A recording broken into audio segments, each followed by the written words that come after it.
Hi guys and welcome to Kajea's channel. So, ngayon pag-uusapan natin, as a bookkeeper ba, ano-ano ba yung ginagawa ko on a daily, weekly, and monthly basis. So, lahat ba ng ginagawa ko is paulit-ulit? Alin yung paulit-ulit? Alin yung hindi? Alin yung one time lang? So, kung interested kang malaman kung ano ba ang workflow ng isang virtual bookkeeper, please keep on watching until the end. Do not skip para wala kang mamiss na tips and tricks na i-share ko throughout the video. So without further ado, let's get started!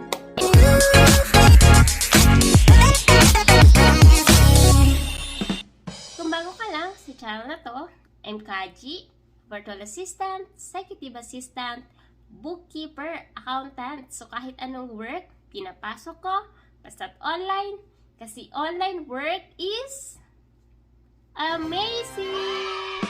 So, sa channel na to, dinidiscuss natin more on online works, tips and tricks, and mga success stories. So, kung interested ka sa mga topic na yon, please consider subscribing and don't forget to hit the notification bell para wala kang ma-miss na video na ina-upload ni Kajea every single week. As a bookkeeper, may mga tasks na ginagawa natin daily, as in daily, para kapag month-end, hindi ganun kadami yung trabaho natin. Okay? Meron din namang mga tasks na ginagawa natin weekly, or meron din namang monthly. So ngayon, isa-isahin natin. Kajea, ano-ano ba yung mga trabaho ng isang or tasks ng isang bookkeeper na ginagawa mo on a daily basis? Okay? Si Kajea, as a virtual bookkeeper, ang ginagawa ko on a daily basis is number one, of course, kung hindi connected ang bank ng client ko sa kanyang accounting software, all I have to do is to upload that manually. Pero kung naka-bank feed yan, then wala akong gagawin. So, skip ko na yung pag-upload ng bank transaction. Once uploaded na yung mga bank transaction, ngayon ka naman is lahat ng receipt na binibigay sa akin ng client ko on a daily basis is i-upload ko sa accounting software ko. Mapa-zero man yan or QuickBook. So, for example, binigyan ako ng 5 receipt or bills ng client ko. Kukunin ko yan, i-upload ko yan isa-isa sa accounting software, and then ika-categorize ko siya ng tama. Okay? So, ngayon ka naman, yung pagre-record naman ng sales is depende. Kasi, kung sabihin sa'yo, kung ang ginagamit nyong system para mag-create ng invoice ay Xero or QuickBooks, then of course, sa Xero or sa QuickBooks natin gagawin yan. Pero for example, katulad ni Kajea, most of my clients are in e-commerce. So, ang ginagamit namin para mag-create ng invoice is A2X or Link My Books. So, since connected si Link My Books at saka si A2X, imbes na mag-create ako ng invoices inside the accounting software, ang ginagawa ko naman is from Link My Books or A2X, ang gagawin ko is to publish yung mga invoices from A2X or Link My Books papunta sa accounting software. And ang gagawin ko lang sa accounting software is i-approve sila isa-isa. Okay? So, ngayon, naka-upload na ako ng bank transaction, na-record ko na yung sales, at saka yung mga expenses. Ngayon, ang next na gagawin ko is to reconcile yung mga transaction na yun. So, yung based dun sa bills na na-create ko and sa mga sales invoices na na-publish ko from the third-party application or create ko, okay, depende sa sitwasyon, ima-match ko yan ngayon sa bank transaction na in-upload ko kanina. So, para ngayon, ma-clear na yung bank ng client ko, okay? Ang target ko on a daily basis is to zero out yung mga nasa unreconciled transactions sa bank. Kasi once na dumadami yan, mas mahihirapan ako pagdating sa month end, okay? So, yun yung lagi kong goal, to zero out lahat ng bank transactions sa accounting software ng client ko.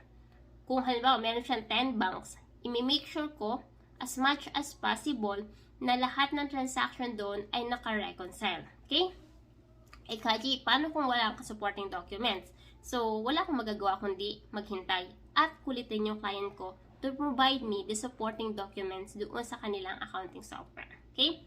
So, isa pa sa ginagawa ko on a daily basis is chine-check ko yung kanilang accounts payable. So, based dun sa mga bills na in-upload ko today and the previous day, meron bang mga bills doon na unpaid pa as of today? Kailan ba yung due date nila? So, ina-identify ko yung mga bills na nasa awaiting payment pa or hindi pa nababayaran. Kapag nakita ko na sobra na, let's say, due date na niya today, I will inform my client na okay, ito yung mga invoices na kailangan natin bayaran ngayon para maiwasan yung mga penalty. Or halimbawa naman, mayroong mga bills na hindi nabayaran nung nakaraan kasi na-overlook. So, i-inform ko din siya. Okay? So, ang ginagawa ko, meron akong isang sheet na okay na nakalagay dito. Supplier name, invoice number or bill number, tapos date, due date, amount. Tapos nilalagyan ko lang ng formula na yan para manonotify ako na kapag due date na yung isang invoices, manonotify ako through email or dun sa communication software na ginagamit namin na itong invoice na to ay due date for today, so kailangan natin siyang bayaran. Bukod sa accounts payable, minomonitor ko din yung accounts receivable. So, especially kung hindi e-commerce. Kung ang client ko ay, let's say, nagmamanage siya ng mga, or nagbibenta siya ng mga online courses, katulad ni Kajea, at meron subscription plan.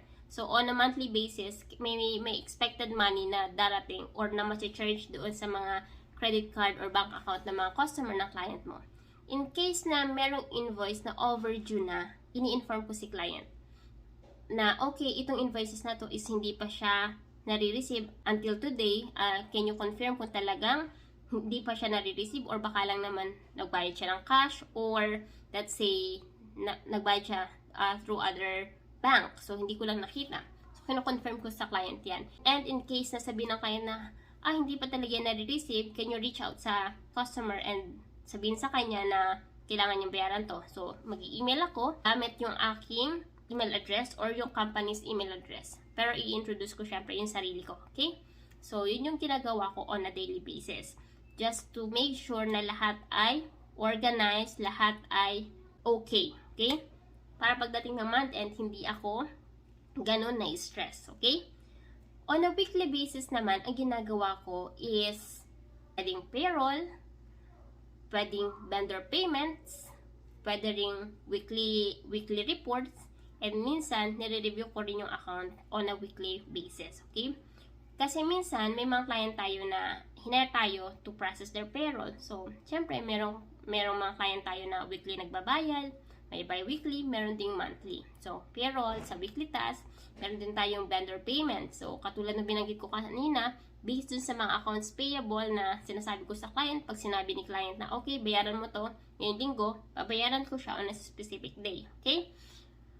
Meron din naman client na humihingi ng weekly report. So, depende. Kung humingi siya ng weekly reports, I need to provide that report on a weekly basis. And then, i-review ko din, syempre, yung report na ginagawa ko para yung ma-provide ko sa kanya is accurate. Okay? So, napag-usapan na natin yung daily, weekly. Ngayon naman, pag-usapan natin yung monthly task na ginagawa ko as a virtual bookkeeper. So, since na-reconcile ko na yung mga transactions on a daily basis, so ngayon, ang gagawin ko na lang on a monthly basis is to record yung mga adjusting entries. And another is yung bank reconciliation. Kung kanina, daily is bank categorization. Ngayon naman is bank reconciliation. So, sa process na to, nire-reconcile ko na yung bank statement na as of that period is balance kung ano yung recorded sa aking accounting software. On a monthly basis din, depende sa client, nagpa-file ako ng sales tax or ng VAT. Depende sa client and depende kung paano sila naka-register. Meron kasi na magbabayad ng taxes quarterly, monthly, meron namang annually, meron namang half ng year. Ayan. So, depende yan, okay? So, ayan, katulad na nabagit ko kanina, adjusting entries. And of course, on a monthly basis, as much as possible, tinatry kong mag-set up ng call with the clients to discuss yung kanilang accounting reports or yung kanilang financial report and kung meron silang mga questions. Pero, karamihan sa mga client ko is hindi naman sila nagre-require ng call. Pero, if in case na kailanganin nila, nire-ready ko na lang din yung schedule ko na, okay, tapos ako nitong araw na to ng bookkeeping. So, itong dates na to yung pwede akong mag-allot ng time para mag-schedule sa kanya. Okay? So, yung report naman na sinesend ko is minsan, kung ano yung report sa zero, sasabihin ko na lang na, okay, yung accounting software mo is up to date. You can review your accounts and then just let me know if you have any questions or any adjustment that you want me to make. And then, so yan is inside the accounting software. Minsan naman, ina-export ko yung PDF report from accounting software and yun yung isinesend ko kay client. Meron naman na ginagawa ko siya ng spreadsheet and then inside that spreadsheet nandun yung kanyang monthly report and syempre gumagawa rin ako ng mga KPI na report na pwede kong ibigay sa client ko as an extra service na ina-offer ko. Kumbaga parang add-ons lang for free para lang in case na makahire tayo. Minsan kasi karamihan ng mga client, hinihire nila yung someone who can deliver more than they are expected to deliver. So, minsan para mapayas mo yung client mo, kailangan mo mag-offer ng extra services na related pa rin sa accounting or sa bookkeeping para matuwa sila sa iyo and i-hire ka. So, sana nagkaroon kayo ng idea kung paano ba ang buhay ng isang virtual bookkeeper on a daily, monthly, and weekly basis. So, if you have any questions or any suggestion or any video na gusto mong gawa ni Kajea na video sa mga susunod na araw, just let me know and I'll try to create a video for you. And yeah, I'll see you on my next video. Bye!